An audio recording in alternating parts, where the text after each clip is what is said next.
बेटा, डॉक्टर ने कहा है कि मुझे साफ हवा चाहिए और इतने शोर शराबे से कुछ दिन दूरी बनाना बहुत जरूरी है। पापा, आज के समय में कहाँ है कोई ऐसी जगह जहाँ ये सब मिलेगा हमें हमारे बजट में। रुको जरा, आप भी ऐसी ही जगह जाने की सोच रहे हो तो आप सही वीडियो पर आए हो। आज हम बात करेंगे भारत की सबसे ज्यादा हरी भरी सिटी यानी सिटी ब्यूटीफुल के बारे में, जिसे आप और हम चंडीगढ़ नाम से भी जानते हैं। कुछ ऐसी बातें हैं जो आपको हैरान और अचरज में डाल सकती हैं चंडीगढ़ के बारे में। तो वीडियो शुरू करने से पहले आइए उन्हें पहले जान लें। चंडीगढ़ सिटी जवाहरलाल नेहरू जी की ड्रीम सिटी भी कहलाई जाती है। चंडीगढ़ को भारत की प्रथम प्लान्ड सिटी होने का दर्जा भी प्राप्त है। चंडीगढ़ बसने से पहले यहाँ पर तकरीबन 50 गांव हुआ करते थे। भारत और पाकिस्तान के विभाजन से पहले चंडीगढ़ और पाकिस्तान पंजाब के अंदर ही आते थे। और अगर आज के समय की तुलना करी जाए तो पंजाब चंडीगढ़ के अलावा पाकिस्तान, हरियाणा और हिमाचल प्रदेश में बढ़ चुका है। वाह, यह तो मुझे पता ही नहीं था। थोड़ा और विस्तार से बताओ चंडीगढ़ के बारे में। तो पूरी वीडियो देखो इस सुंदर शहर के बारे में।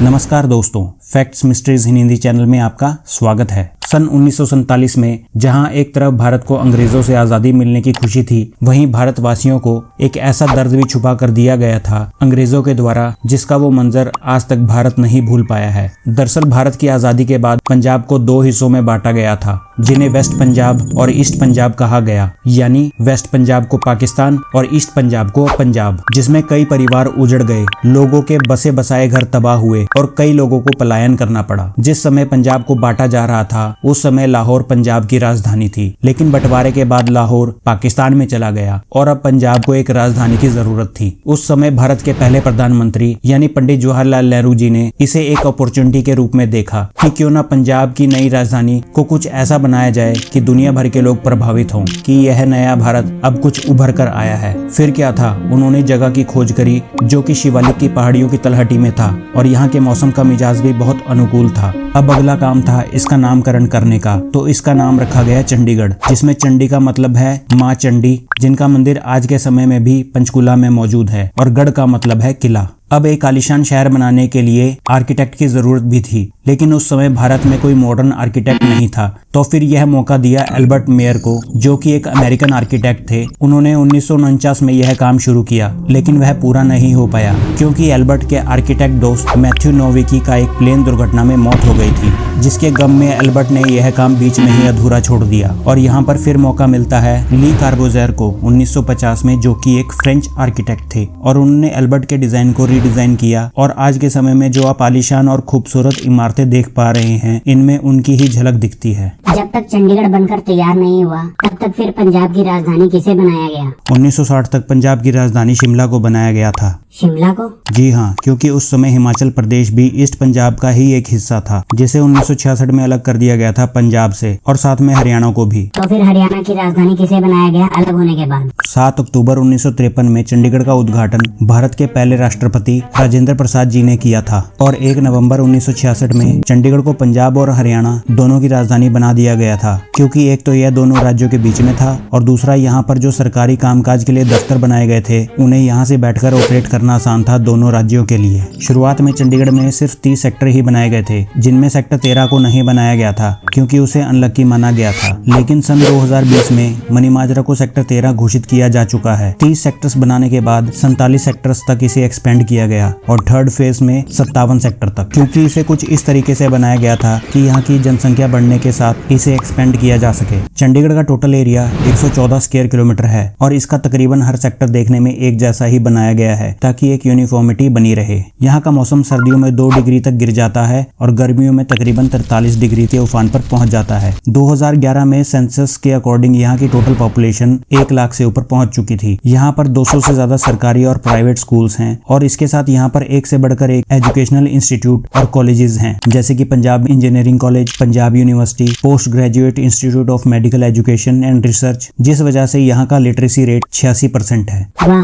यह सुनकर तो मेरा सच्ची में यहाँ पर जाने का मन करने लग गया। अरे रुको, अभी तो शुरुआत हुई है। और सुनो, चंडीगढ़ शहर का डिजाइन एक मानव बॉडी के अकॉर्डिंग बनाया गया है, जैसे कि कैपिटल कॉम्प्लेक्स जो कि सेक्टर 1 में है उसे दिमाग कहा गया, क्योंकि वहां से सारी कागजी कार्रवाई करी जाती है। सेक्टर 17 को चंडीगढ़ का दिल कहा गया। यहाँ के मनमोहक पार्क्स को फेफड़े कहे गए, जैसे कि leisure valley, garden of silence, Japanese garden, rock garden, terrace garden. और जैसे खून को बॉडी में पहुंचाने के लिए नसों की जरूरत पड़ती है, वैसे ही यहाँ पर एक सेक्टर से दूसरे सेक्टर में जाने के लिए यहाँ पर खुली और साफ सुथरी सड़कें भी बनाई गई हैं। इसके साथ साथ यहाँ पर साइकिल ट्रैक्स भी बनाए गए हैं ताकि साइकिल चलाने को और ज्यादा प्रमोट किया जा सके। बाकी सब चीजें तो समझ आ गई, लेकिन ये कैपिटल कॉम्प्लेक्स क्या चीज है? दरअसल कैपिटल कॉम्प्लेक्स 3 चीजों से बनाया गया है, जिसमें secretariat building, Punjab and Haryana high court और लेजिस्लेटिव असेंबली मौजूद है। कैपिटल कॉम्प्लेक्स को यूनेस्को द्वारा वर्ल्ड हेरिटेज साइट में भी शुमार किया गया है। यहाँ पर एक बहुत बड़ा ओपन हैंड भी देखने को मिलता है, जो कि चंडीगढ़ का सिंबल भी कहा जाता है, जिसका मतलब है